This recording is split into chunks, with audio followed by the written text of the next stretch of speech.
Alô, Associação Espírita Célia Xavier.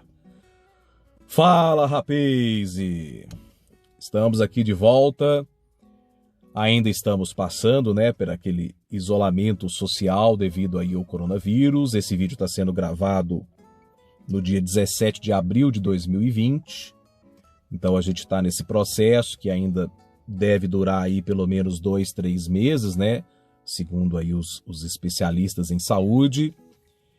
E a gente está continuando aqui a nossa programação através de estudos virtuais ou mini estudos. São estudos menores, de como se fosse em sala de aula. Especificamente hoje a gente vai falar sobre um tema que estava definido para o primeiro ciclo da mocidade, que é a turma aí de 13 e 14 anos. Então este é o público-alvo do vídeo de hoje. Mas todas as idades são bem-vindas. Se você é do Célia, da mocidade, do segundo, do terceiro, do quarto ciclo, você é muito bem-vindo aqui conosco. Se for do sexto período da evangelização infantil, chega junto. E se você caiu de paraquedas nesse vídeo, é de outra casa espírita ou não é nem espírita, mas está aqui assistindo esse conteúdo, seja bem-vindo, seja bem-vinda também. É um prazer a gente estar aqui batendo esse papo. O tema de hoje é referente a um capítulo do livro O Evangelho segundo o Espiritismo, Vamos estudar aqui hoje, ou pelo menos uma conversa muito rápida, porque um vídeo de 10, 15 minutos não dá para você elaborar bastante o tema, mas pelo menos tópicos rápidos e suficientes para a gente tirar aí alguma reflexão, isso aí é possível. E a gente vai estudar o capítulo 24, que é Não ponhais a candeia debaixo do alqueire. O que será que fala esse capítulo, hein? Vamos conversar um pouquinho sobre ele. Chega junto.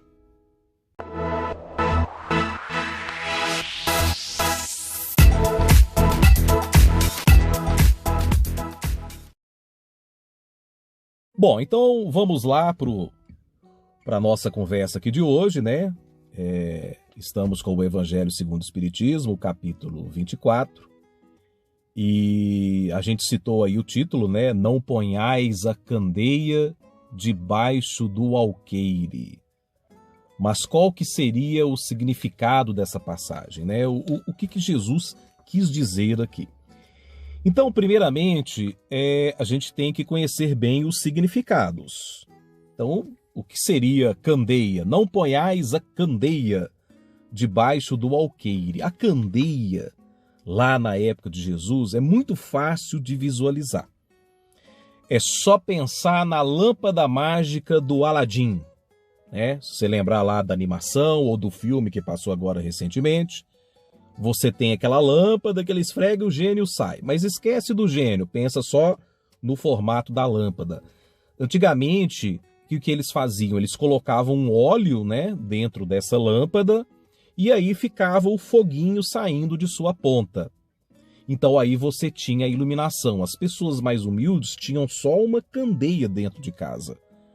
Então quando você acendia, com o óleo que queimava e saía o fogo, era esse fogo que iluminava a casa toda, como se fosse uma espécie de vela, E aí vem a questão, não ponhais a candeia, não ponhais essa lâmpada debaixo do alqueire. Mas o que é alqueire? Se você for aí no interior de Minas Gerais, falar em alqueire, eles vão te falar que é uma medida de terreno, 48 mil metros quadrados aqui em Minas Gerais seria o terreno, Eu não sou entendido disso, mas eu imagino que é mais ou menos esse tamanho. Mas esse alqueire da época de Jesus é um outro alqueire. Se todo mundo aqui já assistiu aqueles filmes que se passam, filmes bíblicos que se passam na época de Jesus, é comum você ver ali alguém andando com um camelo, aí ele tem uma cesta grande, que geralmente as pessoas levam ou mantimentos ou levam roupas, aquele cestão assim.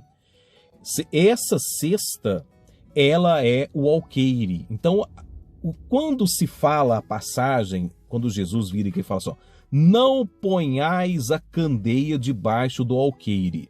Então a gente conhecendo bem as palavras, fica fácil o entendimento. Porque se eu sei que a candeia é a lâmpada e o alqueire é esse tipo, né, uma espécie de vaso que você pode colocar ali os mantimentos, uma espécie de cesta, o que ele está querendo dizer aqui? Você não vai pegar essa cesta e colocar em cima da lâmpada. Porque se eu estou tentando iluminar a casa toda, não faz sentido eu colocar ali, porque vai atrapalhar essa iluminação. E olha só que interessante, né? Aonde Jesus queria chegar com isso? E aí a importância da gente ler a Bíblia. Muitas pessoas às vezes têm uma certa dificuldade, o pessoal fala assim, mas o espírita estuda a Bíblia também? Com certeza.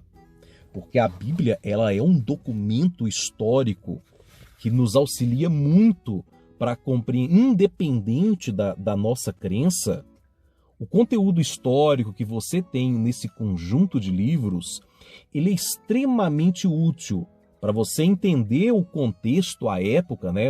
A época de Jesus, dos profetas que vieram antes do Cristo, lá no início dos primeiros livros da Bíblia, né? Quando a gente tem lá as descrições de Moisés, a história de Moisés. Então, quando você pega de maneira mais recente, já chegando aqui de novo na época de Jesus, os descritivos dos apóstolos, e você tenta compreender o significado que Jesus quis passar para as pessoas, a primeira compreensão que a gente tem é que Jesus tinha um cuidado muito grande com o entendimento das pessoas na época. É igual quando a gente vai conversar com uma criança. Você não chega para uma criança e começa a debater assuntos complexos. Você vai virar para um menino de 3 anos de idade e começar a conversar sobre a Segunda Guerra Mundial, como que aconteceu, as consequências? Não. Ele vai estudar isso quando ele estiver lá no colégio, já for adolescente, já tiver uma maturidade, como tudo na vida, né? Ou a gente é muito criança, depois a gente entra na adolescência, e aí a gente se torna adulto. Então, cada vez mais a gente vai ganhando uma maturidade para entender melhor os assuntos. Jesus tinha esse cuidado conosco. Ele não trazia a luz de forma a ferir os nossos olhos. Ele trazia ali uma iluminação aos poucos, gradativa. É só você pensar quando você está dormindo e acorda, você está naquele quarto escuro, você sabe que já está chegando de manhã, mas a cortina não deixa a luz entrar, aí alguém abre a porta e acende a luz. Sua vista dói, que é uma beleza, porque você recebeu aquela carga de iluminação ali que foi além para o momento. Não, estou acordando agora, vamos com calma. Quem já viajou aí, né, para sítio, para praia com a família em época de férias, sempre tinha aquele primo ou tio chato que abria a porta de manhã cedo e acordava todo mundo, abria a cortina e vinha aquela luz muito forte. É isso que acontece quando nós estamos na escuridão. E essa escuridão, na época de Jesus, era uma escuridão intelectual. E Jesus sabia disso. Então, do mesmo modo que eu não vou chegar para uma criança e despejar conhecimentos que essa criança ainda nem estudou, ela nem teve conhecimento, às vezes ela nem está frequentando ainda uma escolinha, Jesus também pensou em relação à humanidade na época dele, como se nós ainda fôssemos crianças intelectuais, crianças espirituais, porque a evolução ela acontece em pequenos passos. Então, por isso que Jesus tinha esse cuidado de não acender a luz do conhecimento a ponto de ferir os nossos olhos. Ele ia aos poucos, contando histórias. E aí, o apóstolo Mateus, ele vai fazer um registro lá no capítulo 5, e aí vai pegar os versículos 13, 14, 15, 16, bem no início ali do capítulo, né? E essa passagem é uma passagem muito bonita, muito citada, muitas pessoas trazem essa passagem pela força de suas palavras. E aqui a gente vai dar uma lidinha. Então vamos lá, Mateus capítulo 5, e aí a gente começa lá no versículo 13. O sal e a luz. Vós sois o sal da terra. Se o sal perde seu sabor, como tornará a ser sal? Não serve para mais nada. Jogam-no fora e é calcado aos pés pelos homens. E aí continua entrando na passagem que vai ser analisada pelo Evangelho segundo o Espiritismo, Allan Kardec. Vós sois a luz do mundo. Não se pode esconder uma cidade situada no monte. Quando se acende uma lâmpada, não é para pô-la debaixo do alqueire, olha aí a passagem específica, mas sobre a luminária, e ela brilha para todos que estão na sua casa. Assim também brilhe a vossa luz aos olhos dos homens, a fim de que, vendo as vossas boas obras, eles glorifiquem o vosso Pai que está nos céus. Essa passagem é muito bonita, esse brilhe a vossa luz. E é todo esse cuidado que a gente tem de também transmitirmos o nosso conhecimento, e não apenas isso. Todos nós, todo ser humano tem um tipo de talento.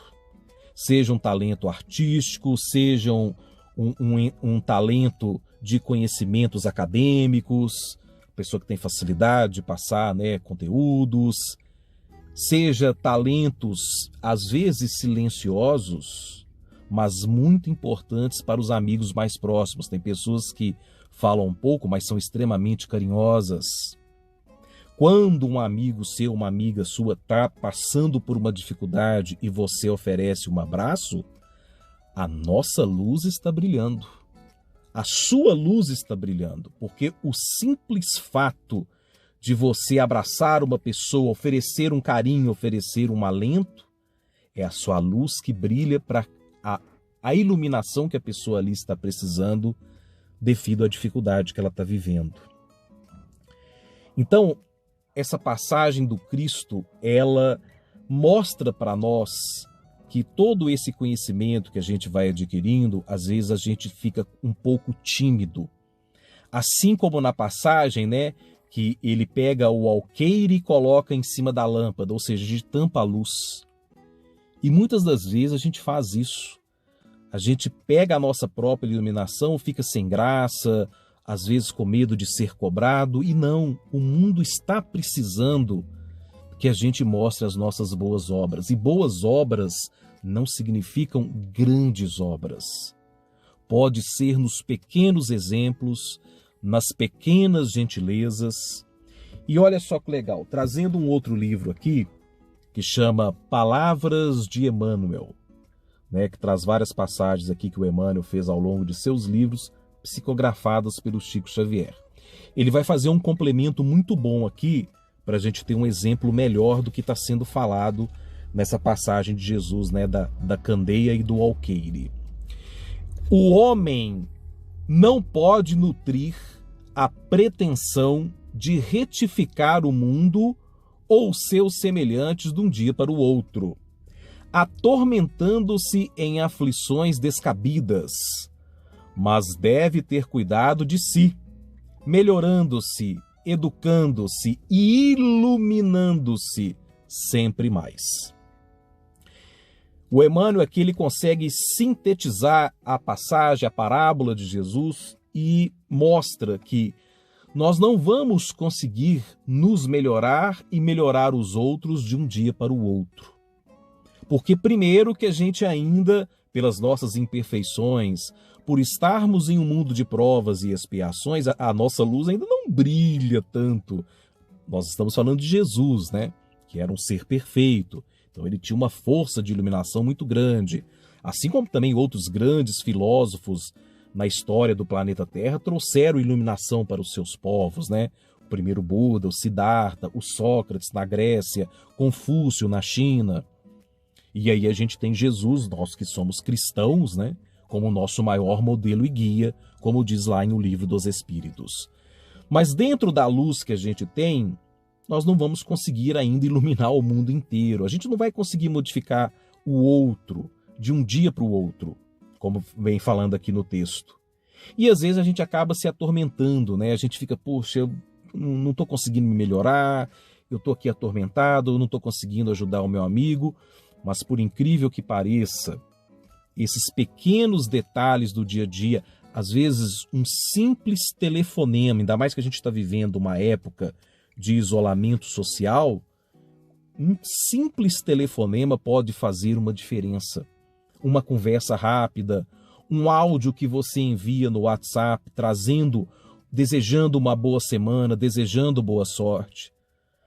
Isso aí são as pequenas iluminações que às vezes a gente, estou querendo ali mandar um elogio para a pessoa, mas estou meio sem graça. Quando a gente faz isso, é como se a gente pegasse o alqueire e tampasse a nossa candeia. Então, por isso que Jesus trouxe esse exemplo. Se eu tenho algo de bom para passar, eu não preciso esconder isso. E detalhe, Jesus foi tão inteligente ao usar essa passagem porque as pessoas mais humildes, elas só tinham uma lâmpada em casa, somente uma candeia. Então, quando você acende uma candeia, você às vezes não está iluminando somente quem você está interessado ali em conversar. Você vai iluminar as outras pessoas à sua volta. É tudo uma questão de consequência. Até mesmo essa pessoa que você ofereceu ali um abraço, uma boa conversa, ela vai levar a sua ação boa adiante para outras pessoas e aí aumentando essa iluminação. Então é isso, pessoal. Ficamos por aqui, né, por mais essa passagem, nesse vídeo curto e rápido. Daria para a gente falar muito mais coisas, mas o objetivo aqui é uma reflexão rápida. Ok? Então é isso daí, a gente deseja uma ótima semana para todos vocês. Aquele abraço e vamos seguindo firmes aí, sempre otimistas, beleza? É isso aí, galera, valeu demais!